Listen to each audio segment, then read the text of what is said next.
Welcome back to the corporate accountant academy. आज second day पे हम टीडीएस प्रैक्टिकल कोर्स के टीडीएस किस तरह काम करता है, टान और पान और टीडीएस के टाइप और बहुत कुछ सेक्शंस हैं जो हमें पता होने चाहिए, वो सब कुछ सीखने वाले हैं। So let's start with the TDS किस तरीके से काम करता है। टीडीएस किस तरीके से काम करता है वो हम समझेंगे। जैसे कि एक कंपनी है, वो किसी को पेमेंट कर रही है या इंडिया में किसी भी तरह का पेमेंट हो रहा है तो टीडीएस वहाँ पे एक्टिवेट हो जाएगा। टीडीएस दो चीज़ें चेक करता है। फर्स्ट, वो जो पेमेंट हो रहा है ना उसका नेचर कौन सा है। आप कॉन्ट्रैक्टर को फ़ी पे कर रहे हो या फिर लॉयर के पास से जो सर्विस ली थी उसका पेमेंट कर रहे हो या फिर आप अपनी बैंक से डिपॉजिट जमा करवाई थी आपने, उस पे से इंटरेस्ट ले रहे हो।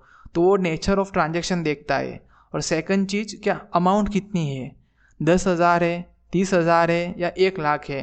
तो वो दोनों चीज़ों को चेक करता है टीडीएस और फिर उसके बाद टीडीएस एक्टिवेट हो जाता है अगर उसके क्राइटेरिया में या उसकी रडार में वो नेचर ऑफ ट्रांजैक्शन या फिर वो अमाउंट एक्सीड होती है। तो यहाँ पे सबसे पहले नेचर चेक किया जाता है कि वो नेचर कौन सा है, फिर उसके बाद वो अमाउंट चेक होती है और उसके बाद टीडीएस एक्टिवेट हो जाता है। तो हम एक एग्जांपल के थ्रू समझेंगे। जैसे कंपनी है, वो अपने एक डेटा एनालिटिक्स को कॉन्ट्रैक्टर बेस पे लिया था उसको, तो उसको 1 लाख का पेमेंट कर रही है। अब जो 1 लाख का वो पेमेंट कर रही है ना, तो उस वक्त उस टीडीएस एक्टिवेट हो गया है कि जो 1 लाख के ऊपर 10% टीडीएस डिडक्ट करना है। अब हम उस 1 लाख में से 10% टीडीएस हम डिडक्ट कर लेंगे और फिर उसके बाद जो रिमेनिंग 90,000 है उस कॉन्ट्रैक्टर को पे कर देंगे।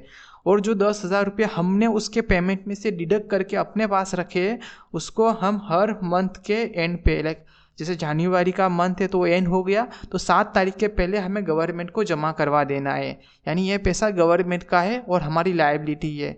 ये चीज़ हमें पता होनी चाहिए कि टीडीएस जो हम डिडक्ट करते हैं वो हमारी लायबिलिटी होती है और जिसका डिडक्ट होता है उसकी असेट होती है। अब हम समझने वाले हैं पान कार्ड और टान के बीच में जो डिफरेंस है और उनका इम्पोर्टेंस और उनका यूज़ केस क्या है। उसके पहले एक चीज़ मैं आपको बताऊं कि जो ये पूरा कोर्स है टीडीएस का और आने वाले जो कोर्सेज है हमारे वेबसाइट पे और हमारे यूट्यूब चैनल पे, वो सारे इंटरव्यू पर्सपेक्टिव से होते हैं। लाइक आपको इंटरव्यू के लिए प्रिपरेशन करवाना, आपकी जॉब में किस तरह आपको ग्रो करना, उसके लिए होते हैं। तो हमारे सारे courses not theoretical part but आपको इंटरव्यू के लिए रेडी करेंगे हम। So let's start with the पान। तो पान क्या है, लाइक परमानेंट अकाउंट नंबर, और टान टेम्पररी अकाउंट नंबर नहीं, ऐसा नहीं है। टान का मतलब होता है tax deduction and collection account number.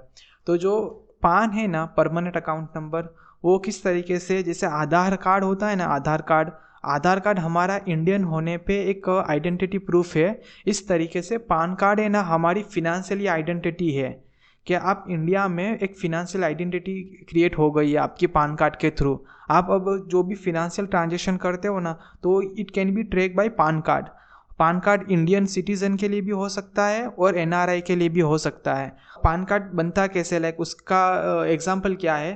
तो पान कार्ड में जो 10th नंबर होते हैं, तो जो 1 से लेके 3 नंबर है ना, जो पोजीशन है, तो अल्फ़ाबेटिकल सीरीज होती है जिसमें एबीसी से स्टार्ट होता है। जो 4th है ना, जो इम्पोर्टेंट है इंटरव्यू के लिए, जो 4th नंबर होता है ना, वो टाइप ऑफ एसएससीज होता है। लाइक अगर वहाँ पे पी लिखा है तो इंडिविजुअल है, सी है तो कंपनी है और एच है तो एचयूएफ है। तो वो आपको हेल्प करता है कि ये पान कार्ड किस पर्सन का है। और 5th लेटर होता है ना, वो एल्स यानी लाइक जो आपका सरनेम है ना उसका स्टार्टिंग नेम होता है। और 6th और 9th वो सीक्वेंट नंबर है, यानी जैसे वो अल्फ़ाबेटिकल नंबर था इस तरह न्यूमेरिकल नंबर 1 2 3 है।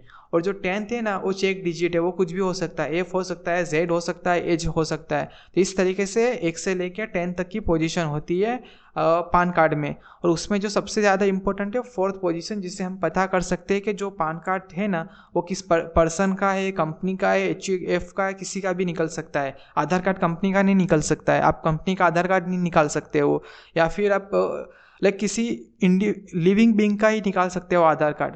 बट पान कार्ड है ना, लाइक कंपनी के लिए भी निकल सकता है, एचयूएफ के लिए भी निकल सकता है और इंडिविजुअल के लिए भी निकल सकता है।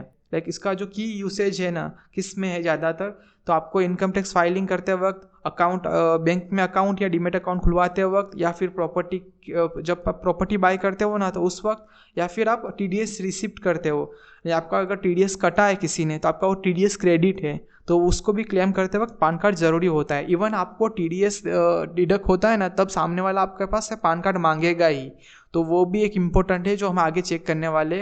अगर पान कार्ड नहीं हुआ तो कितने % TDS लगेगा, तो वो इंटरव्यू पर्सपेक्टिव से भी बहुत ज़्यादा इंपॉर्टेंट है कि अगर पान कार्ड नहीं हुआ है और पर्सन का TDS काटना है तो जो 2% है वो 10% में कन्वर्ट हो जाता है, या फिर कहीं बार 20% हो जाता है, तो वो भी हमें पता होना चाहिए। तो हमने यहाँ पे पान कार्ड को समझ लिया है। Tax deduction and collection account number यानी टान का पर्पस क्या है कि जब आप TDS किसी का काट रहे हो ना तो उस वक्त आपके पास टान होना ज़रूरी है ताकि गवर्नमेंट ट्रैक कर पाए।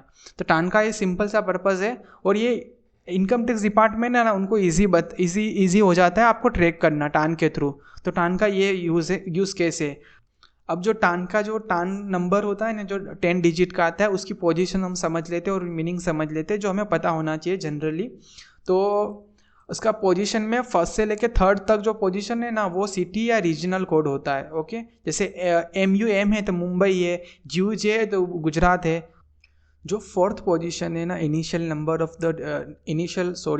नेम ऑफ द डिडक्टर, यानी जो आपका नाम होगा ना उसका फर्स्ट डिजिट वो, और फिर उसके बाद 5th और 9th है न्यूमेरिकल सीक्वेंस। तो वो जैसे कि 1 2 3 4 हो सकता है, वो चेकिंग डिजिट होता है और नंबर को यूनिक बनाने के लिए रखा जाता है फॉर जनरल इन्फॉर्मेशन। और जो 10th है जो चेक डिजिट है जो हर किसी में होता है, लाइक पान कार्ड में हमने देखा था आपके पान कार्ड में जनरली आप AF इस तरह का देखोगे लास्ट डिजिट, तो यहाँ पे जो टान नंबर होता है उसमें B होता है, कई बार J होता है, इस तरह के जो डिजिट यूज़ किए जाते हैं। इंपॉर्टेंट नोट्स ये ही कि आपको पता होना चाहिए कि टान और पान का डिफरेंस क्या है और कि कहाँ कहाँ यूज़ होते हैं।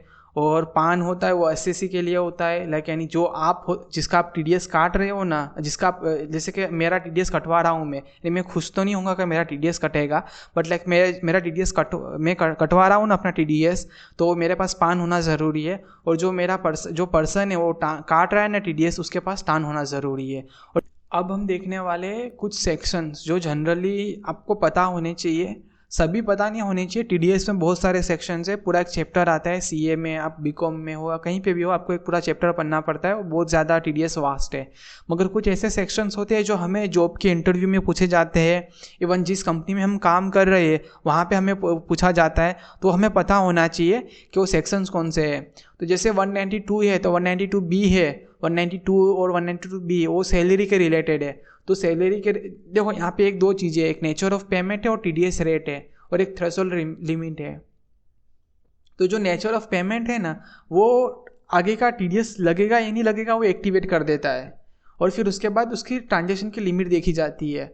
अगर सैलरी है तो अगर आपकी सैलरी 1 लाख है पूरे साल की, ओके होती है लोगों की, और 1 लाख है पूरे साल की सैलरी, तो आपका TDS नहीं लगेगा। मगर आपकी सैलरी साल की 15 लाख है तो आपको TDS लगेगा, अगर आप लाइक उसमें जो डिडक्शन है वो सब अवेल नहीं करते हो तो इस तरीके से फिर आगे सेक्शन है। फिर 194C है तो उसको भी हम देखेंगे। मैं यहाँ पे जनरली जस्ट बता रहा हूँ आपके रेफरेंस के लिए कि वो जो नेचर ऑफ ट्रांजेक्शन है ना, जैसे 194C है तो आप अगर आपके कॉन्ट्रैक्टर को पेमेंट कर रहे हो ना तो यहाँ पे TDS एक्टिवेट हो गया, और TDS वाला भैया अपना हफ्ता वसूली करने के लिए आ गया आपके पास। अब वो देखेगा कि 30,000 से ज़्यादा है कि नहीं है, और 30,000 से ज़्यादा यानी आप एक सिंगल पेमेंट में 30,000 रुपये से ज़्यादा पेमेंट कर रहे हो या नहीं कर रहे हो। अगर आप नहीं कर रहे हो तो TDS नहीं लगेगा, बट वो फिर से बैठा रहेगा वहीं पे, वो चेक करेगा कि पूरे साल में 1 लाख से ज़्यादा तो नहीं कर रहे हो ना उस कॉन्ट्रैक्टर को पेमेंट, कॉन्ट्रैक्टर का पेमेंट नहीं, एक पर्टिकुलर कोई कॉन्ट्रैक्टर को आप 1 लाख से ज़्यादा तो पेमेंट नहीं कर रहे हो ना पूरे साल में। आपके पास 10 कॉन्ट्रैक्ट चल रहे हैं और उनका टोटल 1 लाख से ज़्यादा हो रहा है तो वहाँ पे TDS नहीं आएगा। बट आपके पास सिर्फ एक ही कॉन्ट्रैक्टर है और आप उसको साल में 1 लाख से ज़्यादा पेमेंट करते हो और हर बार 10,000 से कम या 30,000 से कम का पेमेंट कर रहे हो, तो फिर आपको TDS काटना पड़ेगा। आपको कितना पेमेंट करना है उसके हिसाब से। आप अगर TDS ज़्यादा काट भी लेते हो ना तो उसको सामने बेनिफिट मिल ही जाएगा जब वो अपना ITR फाइल करेगा। तो इस तरीके से होता है। यहाँ पे कॉन्ट्रैक्टर है तो अगर आप इंडिविजुअल का TDS काट रहे हो तो 1% है, अगर आप कंपनी का या अदर देन इंडिविजुअल और HUF का काट रहे हो तो 2% है। ओके, और ट्रांजेक्शन का थ्रेशोल्ड लिमिट भी सेम ही रहेगा। यहाँ पे TDS के सेक्शन जो इंटरव्यू के लिए याद करना है ना, वहाँ पे क्या याद करने जैसा होता है कि आपको सेक्शन का पता होना चाहिए, नाम पता होना चाहिए, फिर उसके बाद वो नेचर, TDS कब आके आपके घर में आ जाएगा तो वो जो नेचर होता है ना पेमेंट का वो आपको पता होना चाहिए, और थ्रेशोल्ड लिमिट, उसके बाद जो परसेंटेज है ना वो परसेंटेज आपको ऑटोमेटिकली याद रह जाएगी। बट मगर आपको पता नहीं हुआ ना कि प्रोफेशनल पेमेंट पे कितने परसेंटेज TDS काटते हैं तो चलेगा, बट आपको पता होना चाहिए कि प्रोफेशनल पेमेंट पे जब 30,000 से ज़्यादा का पेमेंट होता है तो TDS काटना है। आप 10% बोल दो, 2% बोल दो, इट्स ओके, लाइक वहाँ पे इतना कन्फ्यूजन होगा, इट्स ओके, बट आपको पता होना चाहिए थ्रेशोल्ड लिमिट और नेचर ऑफ पेमेंट, वो आपको इंटरव्यू के लिए पता होना चाहिए। अब हम मिलते हैं अगले 3rd डे पे TDS का जो बाकी का बचा पोर्शन है उसमें। हर लेक्चर में हम इंटरव्यू क्वेश्चन भी साथ साथ में करते जाएंगे। Thank you so much for your time, have a nice day.